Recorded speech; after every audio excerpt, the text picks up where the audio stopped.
De quelle couleur est la liberté?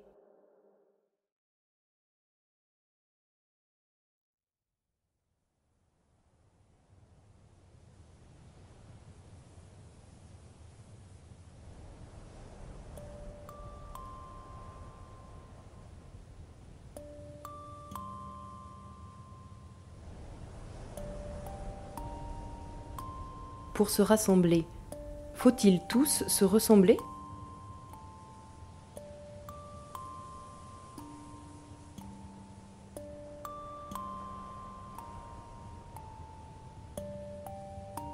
Tu te sens plutôt soleil, nuage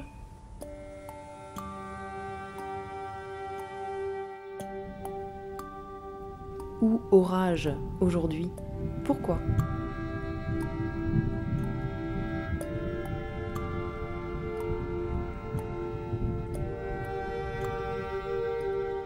De quoi as-tu peur quand les autres n'ont plus peur?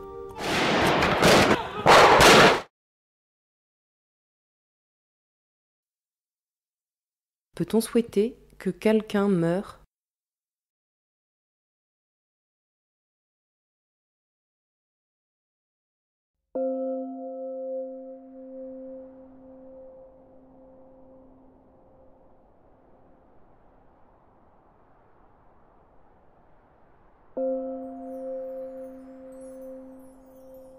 Que penses-tu de celui qui ne pense pas comme toi?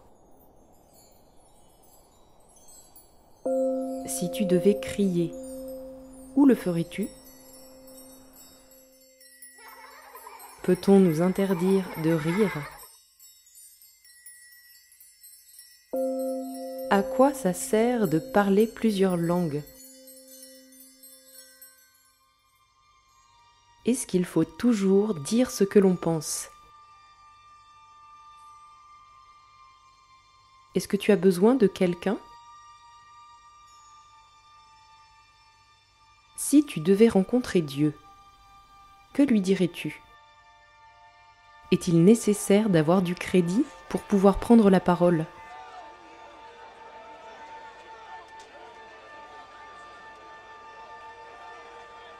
Si tu devais changer quelque chose, ce serait quoi? Est-il possible de faire la paix? Qu'est-ce qui nous consolerait? Ne serait-il pas question de s'aimer? Ne faudrait-il pas rendre leurs rêves aux êtres humains?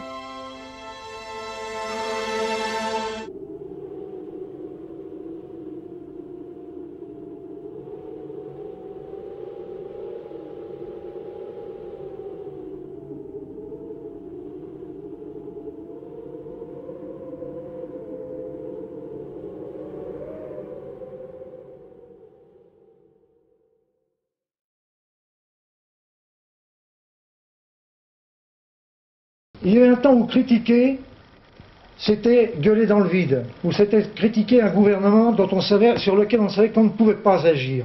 C'était vraiment se payer des beaux gueulements. Maintenant est venu un temps où critiquer, on peut, je me trompe peut-être, mais on peut avoir l'espoir que ça sera entendu où il faut que ça soit et que ça pourra, si faiblement que ce soit, agir. Ou c'est de la critique constructive, alors qu'avant c'était de la critique stérile. Il se trouve que maintenant les gens n'en veulent plus. Comme critique, ils achètent des journaux d'extrême droite. Ça, c'est vrai. La vente des journaux d'extrême droite actuellement a triplé. Alors qu'ils sont mauvais, j'ai pas la trouille de le dire. Est-ce que vous croyez Harakiri est bon, Charlie Hebdo est bon, on n'a jamais été aussi bon. Seulement voilà, c'est plus marrant de critiquer un gouvernement qui est au pouvoir, alors donc les gens qui achetaient des journaux de gauche autant que la droite est au pouvoir, achètent des journaux de droite. C'est bien des cons. Est-ce que vous croyez pas que les gens de gauche en ont marre d'être contre et qu'ils ont envie d'être pour? Alors là, je ne rentre plus dans ce petit jeu-là, ça devient du happening, ça devient du marketing, ça devient tout ce qu'on n'a jamais été et qu'on ne veut pas être. Quand je dis aux lecteurs qu'ils crèvent, c'est un cri du cœur, c'est nous qui crevons. Mais ils ne nous auront plus. Tant pis pour eux. Alors à votre avis, c'est pas vous qui n'avez pas évolué, c'est eux qui n'ont pas suivi, c'est ça? J'en sais rien. Si je savais pourquoi, je ferais ce qu'il faut pour redresser la barre. Mais je ne comprends pas. Alors, quand on ne comprend pas pourquoi un journal ne se vend pas, On n'a plus qu'à crever. Ben, c'est ce qu'on fait, on crève. Professeur Sur le Choron. pont. Il a parfaitement raison, François. Bon, enfin, ce qu'il y a de drôle, tu vois, par exemple, on meurt aujourd'hui, tout le monde parle de nous. Donc il faut vraiment mourir Ah, pour qu'on parle de toi, tu c'est vois. prévu, ça. On ne savait pas qu'on faisait un grand journal si on n'était pas mort aujourd'hui. Tu vois, Ah, regarde. ça c'est la révélation. On ne le savait pas.